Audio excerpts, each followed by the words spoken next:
luto tayo ng talababes. So yan, mainit na ang ating kawali. Tapos lagay natin yung buyas.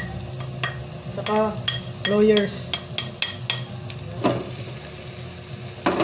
Yan, mekos. Lagay na ang talababes. Mekos lang. Yan.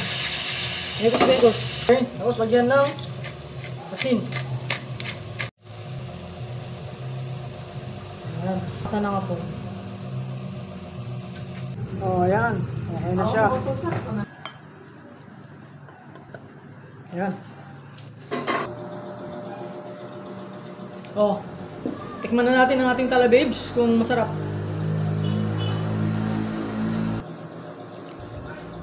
Okay. Ayos.